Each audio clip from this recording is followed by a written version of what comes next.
Hey everyone, it's Chris, and I'm here with my first Studio Ghibli review of My Neighbor Totoro.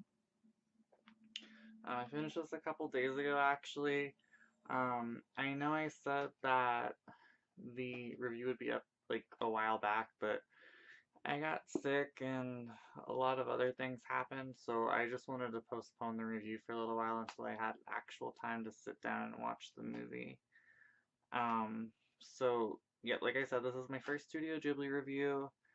Um, I'm going to eventually, next month I'm going to review The Wind Rises. This is another Studio Ghibli film I haven't seen, so that should be up next month. And I'm also going to have a review up for Sailor Moon R next month too. So what can I say about this movie? So most people consider Nausicaa: The Valley of the Wind to be a Studio Ghibli film, although it technically isn't. So if we're going by that, then My Neighbor Totoro is actually the third film released by Studio Ghibli. If we're going by Nausicaa as a Studio Ghibli film, then this would technically be the fourth film. It was released the same year as Grave of the Fireflies. My Neighbor Totoro was actually released the anniversary for it, I think it was released 1988, April 16th, 1988. So it's been about 30 years since this was released. It's basically about two sisters named Satsuki and Mei and their father, and then moving to the countryside because their mother is sick in the hospital, and it's basically about them meeting this forest guardian named Totoro, or these little, and there's like two other little ones named Totoro as well. They're just called Totoro, and they're like various little misadventures in the countryside with these forest spirits, and them waiting it out in the countryside while their mom is sick and visiting her, and just them kind of like, I don't know, some sort. There's no, to me, um, there wasn't any real deep, impactful message in this anime. When you look at things like Nausicaa, The Valley of the Wind, Castle in the Sky, Grave of the Fireflies, and even some of their later works like Spirited Away, My Neighbor Totoro is definitely a different type of Studio Ghibli film. It's not as epic or as grand in scale. The story is a lot more quiet. There's not a whole lot that actually happens in this movie, and I thought it's very fun, and it is a relaxing movie, but it's also kind of a little bit sparse and a little bit boring, in all honesty. Um, I did enjoy this movie, but I think I would have enjoyed it a lot more had I watched it when I was younger, when I was discovering the various Studio Ghibli films like Kiki's Delivery Service, Castle in the Sky, Spirited Away. I actually owned a lot of those on VHS, and I feel like if I had found My Neighbor Totoro when I was like a preteen going into my early teenage years, I would have enjoyed it a lot more. Um, but I feel like they're going to be, there's some minor spoilers. So there's a part semi toward the end of the film where the younger sister May goes missing, and I felt like it would have been way more impactful had that sister like not been found or she passed away. Maybe I'm just a cynic, I don't know, but like nothing noteworthy happens. Um, they, meet the Totoro spirits. I don't think the father can see them, just the little girls can see them, so maybe it's some sort of adolescent thing. And I get what Miyazaki was going for.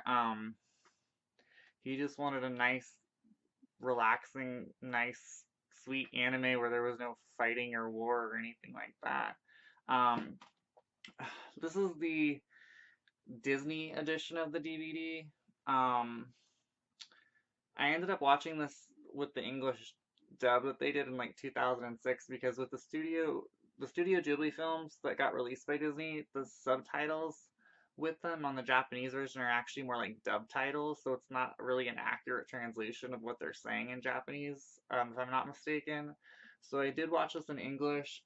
They cast Dakota Fanning and Elle Fanning, two sisters who are sisters in real life, and I thought the casting for them was actually really spot on. Dakota Fanning was really great as the older sister, and her younger sister, Elle Fanning, was great as the younger sister May.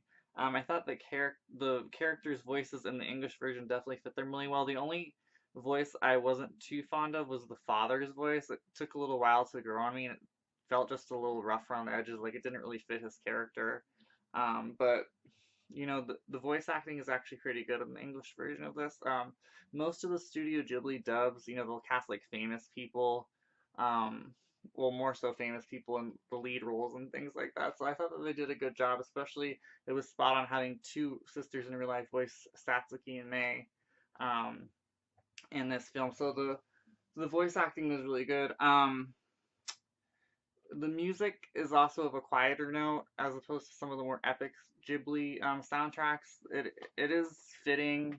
Most Studio Ghibli films have really good soundtracks in and of themselves anyway. So, and the animation for a film coming out in 1988, it still actually holds up pretty well as far as a theatrical um, release goes. Like the backgrounds in the countryside are really nice, and just um, I think Satsuki is a really good character as far as um, Studio Ghibli heroines go, but she's just a little kid. There's nothing really much to her. She's just a little kid growing up in the countryside. I think she's like 10 years old or something like that. And her little sister's like 4.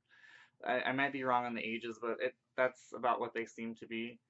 Um, so yeah, the animation is really good. The music is decent. Just the story, like I said, not a whole lot happens. It is definitely, I think, geared more toward um, a younger audience, and I feel like this would be a good movie to watch like with your kids or like during like the summertime because it takes place primarily in the summer. Um, it's just I like a lot of Studio Ghibli films, and this is not one of my favorites. Like I said, not a whole lot happens. It's actually kind of boring a little bit. So if I had to rate this film, if I had to rate Studio Ghibli film, My Neighbor Totoro, it would be a 7 out of 10 because I feel like that's being very fair with the pros and the cons. This is definitely 7, maybe 7.5 fair. It's just not a whole lot happens. I will say that I get what he was going for because there are a lot of really cool features on this DVD. Like you get insight into the kind of mindset Miyazaki was in, and you get to see how Totoro, like he had a lot of passion for this, and he actually had started doing work on this like I think 10 or 15 years prior to the movie actually coming out. So I think that's one of the main reasons he had like chosen Totoro to be the mascot. It was definitely a labor of love for him, and Totoro is the Studio Ghibli mascot, still the Studio Ghibli mascot to this day, if I'm not mistaken. And another really cool thing on this DVD was they had this insert of a documentary. I can't remember what it was called, but it had like basically a Japanese actress go to the various locations that you see in the film, and like the countryside that was portrayed, and even the house that was the basis for the house that Satsuki and Mei and her father move into. So, um, yep, that is basically all I have to say about the film. It's enjoyable and it's relaxing, but it's not a whole lot happens, and it's honestly a little boring. So if you think you can handle a more slower paced story with not as much action in it, then definitely give My Neighbor Totoro a try. Definitely in the grand scale of things, as far as Studio Ghibli films, not one of my favorites, but like I said, it's solid and it's still enjoyable. I still enjoyed it, so it definitely a 7 out of 10 for me. Um, like I said, I'm going to be doing another review of a Studio Ghibli film, The Wind Rises. That'll be next month. And I'll also, at some point, do a Sailor Moon um, R review. I'm also going to try and do some videos here in the future of things like anime, movie, or TV shows like that I'm currently watching, or just have just finished, or some more initial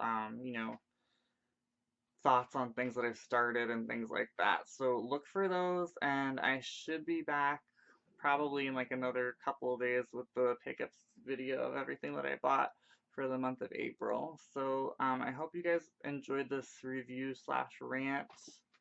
Not too much to say, like I said, about this movie. It is rather short. It's like 85 minutes. But yep, please look forward to my next Studio Ghibli review and my next pickups video. Thank you. Have a great night.